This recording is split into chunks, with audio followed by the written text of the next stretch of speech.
in any hierarchy of metaphysical classification, the most important division is the first one. For this division dominates everything beneath it. If this first division is bad, there is no way you can ever build a really good system of classification around it. You know, we spoke about this offline before, and you used a very good, the phrasing that you used was great, which is that in a subject-object metaphysics, we've got a binary here, which is you either have zero interpretations of truth, purely objective, so there is one reality and we're all existing around it, or there's infinite interpretations of truth, which means that everyone's got their own truth, which means that we're living in a madhouse. Yes. So, and you can actually see that in the world right now, in this world that we're living in, this insanity, which is being, the flames of this insanity is being, gasoline is being thrown on it by the fiat system. Yeah. Because it's pushing towards the idea of destroying objective reality for the purposes of politics. Yeah, and paradoxically, both of these opposite binaries point toward a similar flavor of nihilism in a way.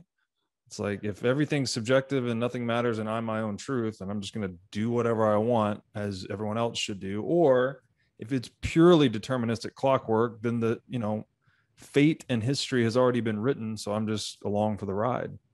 Like it's interesting how they're complete opposites, but they both remove agency almost entirely. Yeah, 100%. And as we'll move into, as we dive deeper into Pirsig's model and the presuppositions that come with it, the entire purpose for metaphysics really is ultimately down to providing you a map for action, because all we can do is act, right? And effectively, subject-object metaphysics is effectively questioning whether action is even a feature of reality. Because if it's deterministic, we're not acting because we're not valuing anything. There's no purpose, yeah. There's no purpose. So, and no one wants to live in that world where there's no value, where truth doesn't exist, love doesn't exist, and action is futile. Like, why bother? Nihilism. So, and then if you accept that empiricism cannot validate or will not affirm the existence of truth or love, then the next domino that drops in that line is, well, where is morality? Is there morality? And arguably, under the empirical rubric, no, there is no morality. Pirsig says, if the belief in free will is abandoned, morality must seemingly also be abandoned under a subject-object metaphysics.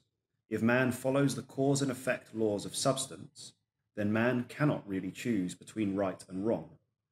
On the other hand, if the determinists let go of their position, it would seem to deny the truth of science. If one adheres to a traditional scientific metaphysics of substance, the philosophy of determinism is an inescapable corollary.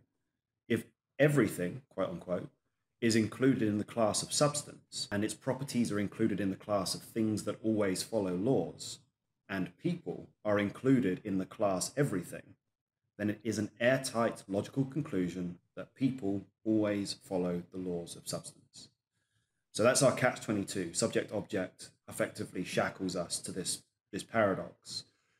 Yes, and as I understand it, that is the crux of the debate and disagreement between Sam Harris and Jordan Peterson, is this phrase, you can't get an ought from an is, which is to say, I guess Jordan would be arguing the affirmative, that you cannot get an ought from an is, whereas Sam is saying you can get an ought from an is. So you can take objective facts and derive a morality, whereas Peterson's more on the side of, no, there is this wisdom, tradition, religion, mythology, which sort of informs the ought aspect of being.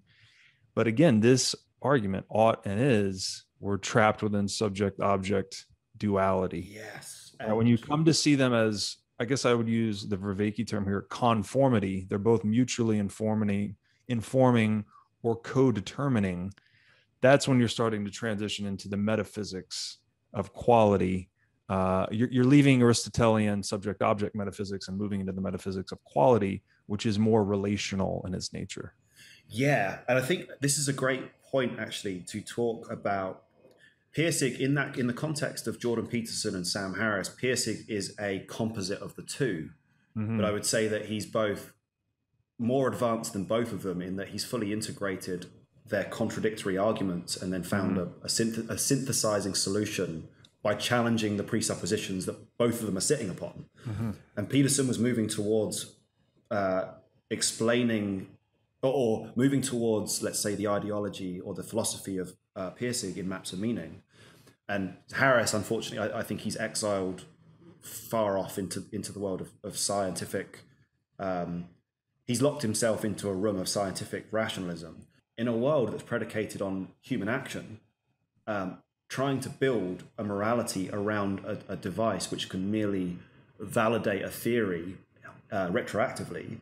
You can't use that device to look into the future. You can only use it to, well, you can use it to infer things, but you can't make it the foundation of morality. So it doesn't tell you what you should do. It tells you what you can do, and those are two different things, right? It's like in the quote in Jurassic Park when they're talking about the idea of if you discovered the means to bring back dinosaurs. It's like your scientists were so preoccupied with whether or not they could, they never stopped to ask the question whether they should. Right. No. Pirsig says, traditional scientific method has always been, at the very best, 20/20 hindsight. It's good for seeing where you've been. It's good for testing the truth of what you think you know, but it can't tell you where you ought to go. What Sam Harris is trying to do, and I think it's a futile enterprise, is he's trying to wedge inside of empiricism and the scientific mindset. He's trying to force something which is unforceable, which is that he's trying to find a solution to morality inside of a device which was never designed to handle morality. It never could. Yeah, absolutely. And it's back to this point that the great power of science is that we are filtering out individual value judgments, and that gives you a very high resolution, value free is kind of the aim, depiction of reality, which is proven to be exceptionally useful, right? We've become very technologically powerful. We've developed a great deal of prowess, but again, that comes with trade-offs.